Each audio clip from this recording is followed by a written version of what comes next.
So the Green Lantern Corps are the guardians of the DC universe, more powerful even than Superman. And Geoff Johns' 2004 miniseries Green Lantern Rebirth aims to reestablish Hal Jordan as the greatest of them all. Is he successful? And better yet, does he make me care? Let's find out.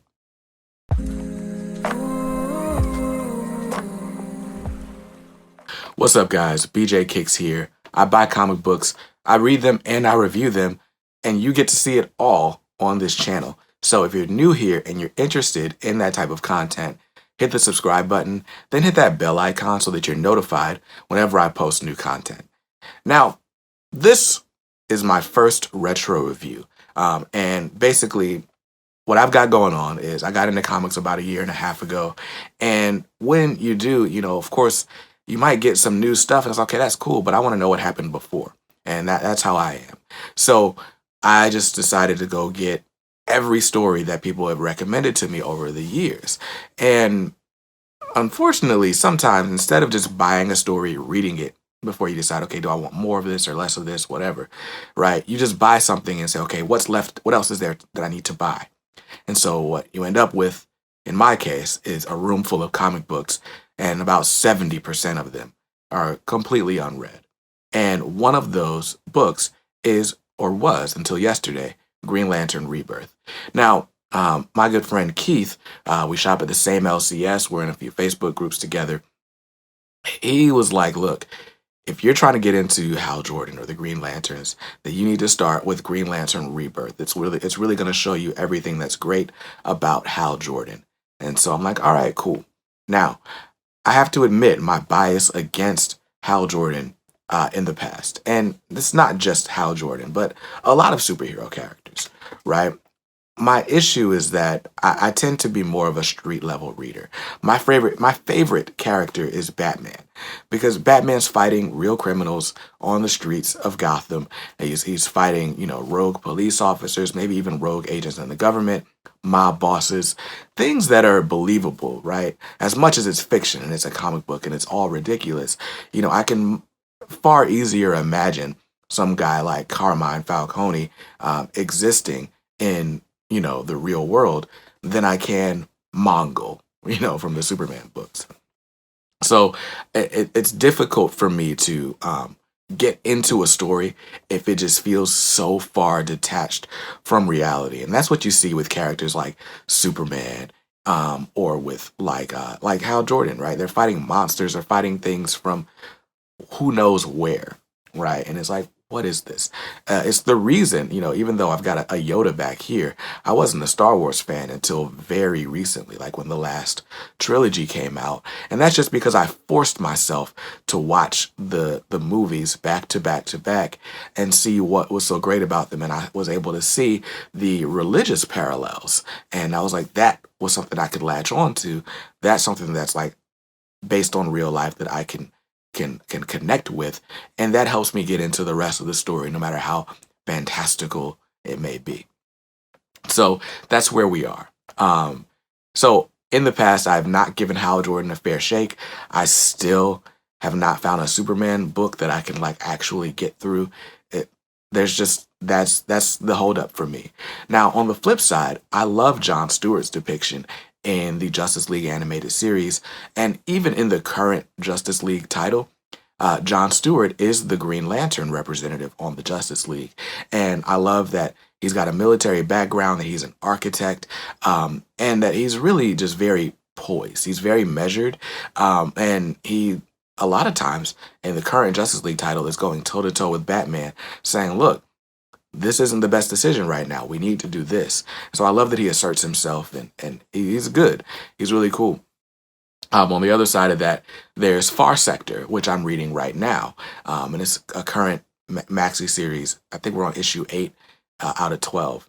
And it's following Joe Mullen, who is the newest Green Lantern who was sent to a sector crazy far away. It's the name, where there's not been a murder in centuries, and all of a sudden they've experienced their first murder, and so she's sent there to investigate and help this planet through it. Now, what's really cool about Joe is that she's also got former military experience and she's a former police officer who saw police violence on the force, tried to speak up about it, and was basically fired for it. So she has experience with all these injustices and doing that and trying to be better because of it. And so when as this murder investigation unfolds, she sees similar things going on among the people and the species that are on this planet. So, it's not an overt, like, okay, it's this racist civil war, but the parallels are there. And again, that helps me to become grounded and understand the story more from my perspective, right? And so with titles like Green Lantern and Superman in the past, I've just not seen that. Now, I have seen the Green Lantern movie with Ryan Reynolds, and I was like, eh. And I've even seen some of the DC animated Green Lantern movies, and it's like, eh. So I just didn't care. So, and I told Keith this, and he's like, look, read Green Lantern Rebirth and come back to me. We'll talk about it. So I've read Green Lantern Rebirth, and I really enjoyed it. All right, so let's get into the story, right? So some background. Hal Jordan went crazy years ago, destroyed the power battery, became the Parallax, and just went crazy, right? So then he's like, okay, I'm going to sacrifice myself. I'm going to die a hero. And as he does, he's bonded with the Spectre and, is trying to basically redeem himself by being the Spectre and helping enact God's vengeance on, evildoers. And then eventually he's dead, right? So that's the backstory. And this story is about, okay, how are we going to get Hal Jordan back?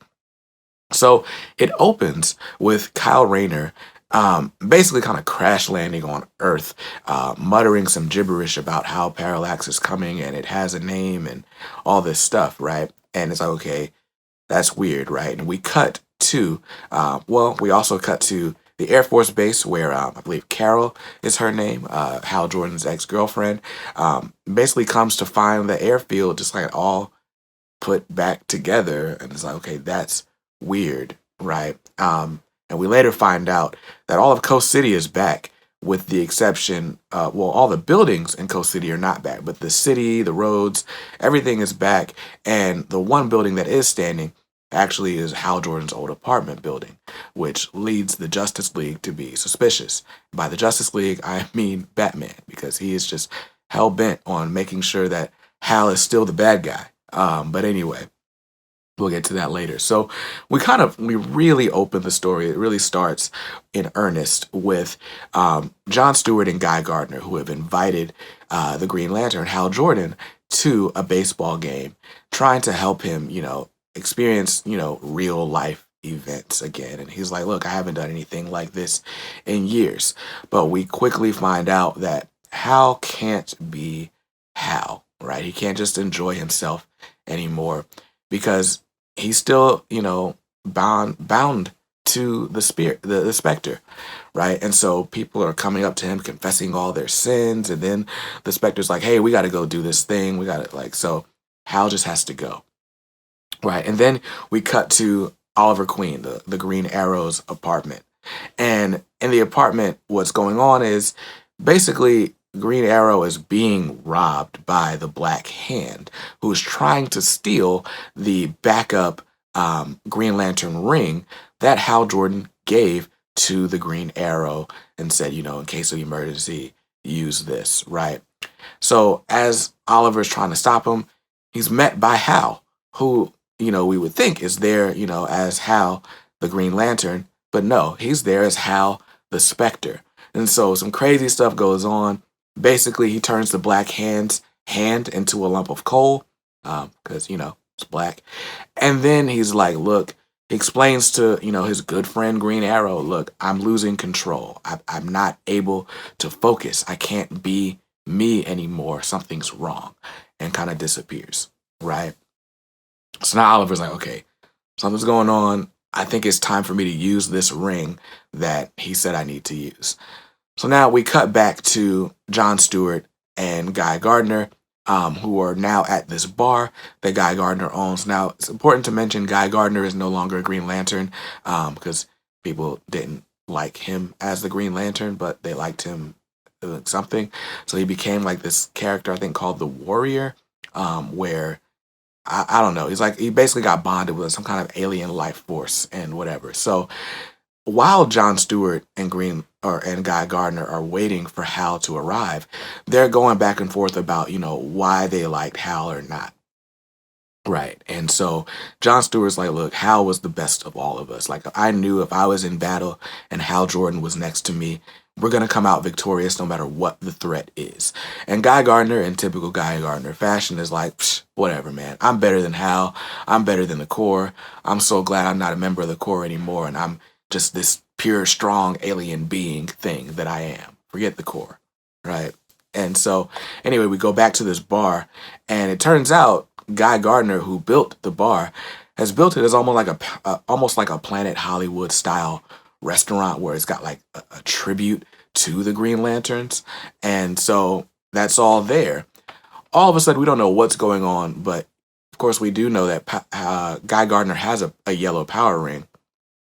And long story short, Guy Gardner like explodes, and he explodes and takes the whole bar out with him. Like, he explodes. So we take him back to the Watchtower to try to get better Martian Manhunter and I think the Mind Doctor are trying to fix Guy Gardner up. John Stewart was kind of shielded by his ring and survived the blast or whatever. So now Batman's like, okay, so this whole city was destroyed, or this whole bar was destroyed, except this statue of Hal Jordan. Now, before, all the other lanterns were there. The only thing that survived this blast when Guy Gardner exploded was the Hal Jordan statue. At the same time, the Justice League, they are basically responding to reports that Coast City, which had been destroyed in previous storylines, is all of a sudden back. The whole city's not back, but all the streets and everything, streets and streetlights are there. The airfield is there. And this one building is there. And the address of that building is Hal Jordan's apartment complex. So Batman is like, okay, Hal Jordan's back, and he's the cause of something evil. Something's going on. And so you get this great moment where John Stewart is basically fed up with Batman's disrespect of Hal Jordan. And he's like, look, man, like, Hal is the greatest person, and you're just mad that he's not afraid of you because your whole thing is instilling fear in criminals, and Hal's never going to be afraid of you, right? And so that's a really good moment, and it just further establishes John Stewart's respect for Hal Jordan, but also what makes Hal Jordan, so great. So that's how the story unfolds, right? Now, again, when we're in the apartment with Green Lantern and Green Arrow, what we find as Hal Jordan leaves is he's being tormented, right? He wants to be Hal, but he can't just be Hal. The Spectre has bonded to him, and he's like, look, you still got to atone for all of these sins, all these things that you did. If you want to redeem yourself, you got to help me, enact God's vengeance on all these people. And at the same time, he's also like being tormented by the Parallax, because he's like, look, I was the Parallax. I did all of these evil things. Oh my gosh, I'm such a terrible person. Identity crisis is what he's going through, right? So let's get into the heart of the story. The biggest thing that we need to know is that this story is a retcon for a bunch of stuff in the past. And that would mean a lot more to me if I'd read the stuff from the past. But what we find out through Kyle Rayner, who basically is Hal Jordan's savior in this movie, Kyle Rayner's got the secret. He was out on some far-off planet, and he found out that the Parallax isn't this person that we think it is. The Parallax isn't Hal Jordan, but the Parallax is like this legendary spirit, and it's like the embodiment of fear. And the Parallax is yellow because yellow is the color of fear. You yellow-bellied, whatever country saying there is, right? And so what we find out is that years ago, the Guardians of the Universe, OA, I don't remember I think they're just called the Guardians, right? The Green Lantern Corps' Guardians. They, in an attempt to defeat the Parallax and fear, period, right? They trap the Parallax in the central power battery. Now, they make all of the Green Lantern rings from the central power battery. So every Green Lantern has a little bit of this spirit of the Parallax in it. And so there is a little bit of a susceptibility to yellow and fear in every Green Lantern's ring. Now, when when Hal Jordan destroyed the central power battery on that rampage that he was on, right? He becomes the Parallax, or he freed the Parallax. The Parallax kind of jumps into him and possesses him and whatever, right? That part isn't as important as the fact that when everything is rebuilt, it's not built with the Parallax. And so when Kyle Rayner gets his lantern ring, it's the only lantern ring that is not susceptible to fear. And so that's an important thing to know. So Kyle Rayner is not susceptible to the color yellow, and he's got the secret. Like, look, if we can understand that the Parallax is fear, and we can remember what it was like to be fearful, because I remember being afraid, right? Then we can actually defeat this Parallax thing, and we can free Hal Jordan. And so he's trying to take that secret back to the Guardians and all of that. So he meets up with the Justice League at the Watchtower, and he brings Hal Jordan's body with him wherever he goes, right? But things that are crazy that are going on, my bad, he doesn't bring it to the Watchtower. That's Guy Gardner's body that's at the Watchtower. But anyway, we're trying to get the Lanterns together to save Hal, and what Kyle has been guarding is Hal Jordan's body, because, you know, if we're going to free him from the Parallax, we need his body for him to come back to. So while all that's going on, John Stewart goes crazy because John Stewart is being basically taken over by the Parallax. A bunch of people get taken over by the Parallax in this story. Kilowog does at one point, John Stewart does at one point, and of course Hal Jordan has. So, long story short, Kyle Rayner's got the secret to getting rid of the Parallax, and so it's like, I gotta assemble the Lanterns, let them know, okay, look, if we remember what it's like to be fearful, we don't be fearful, but we remember fear, right? Then we can fight against it and we can defeat the Parallax. So that happens, right? And so, not to spoil the final fight, but Hal Jordan basically gets his body back. There's this cool moment where the Spectre is fighting the Parallax, because, and this is the whole point of the book, Hal Jordan is Hal, the Parallax, and the Spectre all at the same time, and they're fighting for control of this his host body, right? The Spectre, we find out, actually joined Hal because it thought it could. The Spectre thought it could rid the world of the Parallax, and so he's there to try to fight the Parallax off of Hal, right? And so, long story short, the Spectre finally does kind of divorce himself from the Parallax and from Hal. In that moment where Hal should be like actually dying because his soul can finally go to heaven, the Green Lantern, is it Abatha? How do you say this guy's name? Not important. The big bad old school Green Lantern Oa Guardian dude like redirects Hal Jordan's soul to his body, and so Hal Jordan becomes Hal Jordan again, and you know, his hair goes back brown because he's not afraid anymore. But anyway, we find out that Hal this whole time has just been taken over by fear, and that's what the Parallax is. So the Parallax exploited his weakness in that moment where Coast City was destroyed and caused him to go berserk. And so this whole book is about Hal Jordan being, you know, the most fearless person ever, and that's what makes him the greatest Green Lantern ever. And so we get the final fight between Green Lantern, the Parallax, and Sinestro, and it's great. And long story short, this book ends with Hal Jordan being back. Now, there are some really cool moments here. Again, they all serve to explain or to reiterate that Hal Jordan is the greatest of all the Green Lanterns. We got great character moments with John Stewart. We've got great character moments with Guy Gardner.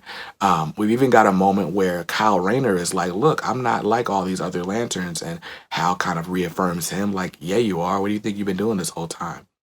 But it's very clear. There's a cool part where Hal Jordan is actually narrating how every lantern is different and how they all use their power rings differently. So we learn that John Stewart constructs all his stuff from the inside out because he was an architect. So his Green Lantern constructs have like nuts and bolts and everything.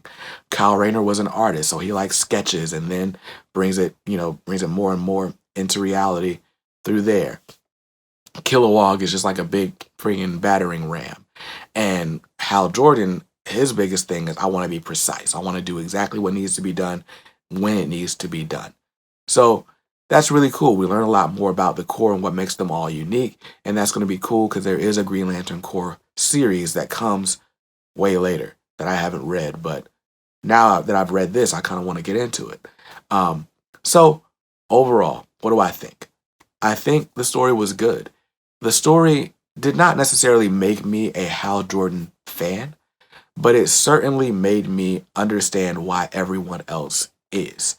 It made me understand why Hal Jordan is regarded as the greatest among them.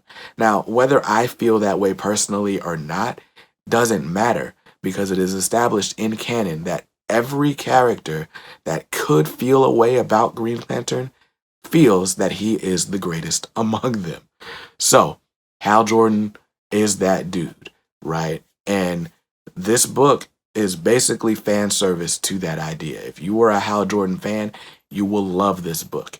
If you're not a Hal Jordan fan, at the very least, you will understand why Hal Jordan fans exist. So, do I recommend Green Lantern Rebirth? Yeah, I do. Once I was able to get into the meat of the story, maybe about 3 issues in, I was like, okay, how is this going to play out? It captivated me. I think the writing was good. The artwork by Ethan Van Sciver was good, no matter how I feel about Ethan Van Sciver today. But that was good. So I think overall it's a great read, and so you should pick it up. I will leave a link. I'm sure it's on Amazon, so I'll leave a link to that below. Let me know what you thought. Did you like Green Lantern Rebirth? Let me know in the comments. Make sure you subscribe so you see my other reviews that will hopefully not be as long-winded as this one was. So if you didn't like the book, it's okay, because you can buy what you like. Make sure you read what you buy. And be nice to others, because kindness makes the world go round. I'll see you in another video very soon. Peace.